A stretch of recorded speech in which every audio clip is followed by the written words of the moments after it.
In 1347, death arrived in Europe, carried not by armies but by rats. Within just 5 years, it killed nearly half of the continent's population.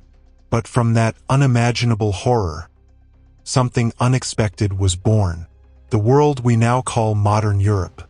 It began in the port city of Kaffa, on the Crimean coast.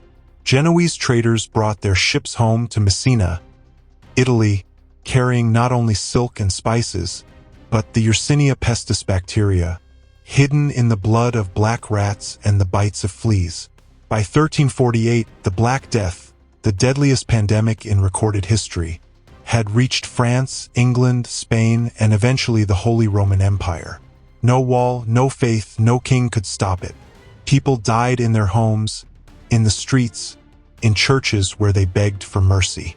Entire villages vanished. From Florence to Paris, bodies were stacked in pits so vast that the living could barely bury the dead. Estimates vary, but historians agree. Between 75 and 200 million people perished worldwide.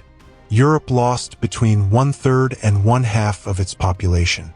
And yet, this devastation changed everything. With so many dead, labor became precious. Peasants who had once been bound to landowners suddenly found power. They could demand higher wages or walk away entirely. Feudalism, the centuries-old system that had defined medieval Europe, began to crumble. Cities, once choked with the poor, started to rebuild in new ways. The middle class, merchants, craftsmen, traders emerged and grew. Trade routes shifted. Wages rose. The old aristocracy weakened. Even religion changed. As the church failed to stop the plague, people began to question its authority. This quiet doubt would later fuel the Renaissance and even the Reformation. And science was born from fear. Doctors, desperate for answers, began to study the human body, disease and medicine in new, systematic ways. Out of the ashes of death came curiosity and progress. The Black Death nearly erased Europe from the map. But in doing so, it erased the old world too. From its darkness came rebirth. New art, new science, new power for the people.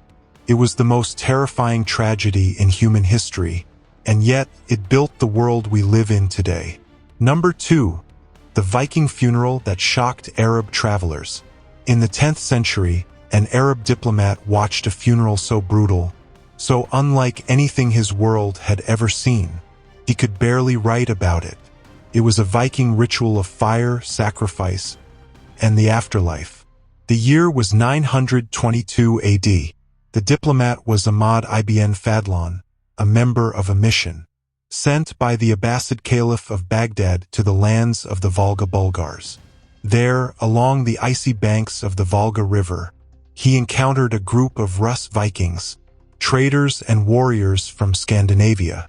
When one of their chieftains died, Ibn Fadlan was invited to witness their sacred funeral ceremony. What he saw would shock the Islamic world for centuries. First, the dead man's body was laid in a temporary grave for 10 days, while the Vikings prepared for the burial. His weapons, clothing, and possessions were gathered, and his favorite slave girl volunteered to join him in death. On the day of the funeral, a wooden ship was pulled onto shore, covered with silk, furs, and treasures. The body of the chieftain was placed inside, surrounded by food, weapons, and animals, all meant for his afterlife. Then, in a ritual of both honor and horror, the young slave girl was given a drink, the cup of death, and was strangled, stabbed, and laid beside her master on the ship. Finally, the entire vessel was set aflame. The fire roared into the sky as drums pounded and warriors shouted. The ship burned until nothing remained but ash and bone. Ibn Fadlan wrote every detail in his account, describing the smell of burning flesh, the chants of the mourners, and the belief that the dead man's soul had sailed to Valhalla. That single account remains one of the only eyewitness records of a true Viking funeral. To Ibn Fadlan it was barbaric. To the Vikings it was glory, and through his eyes, the world saw, perhaps for the first time, the fire that burned at the heart of the Viking Age.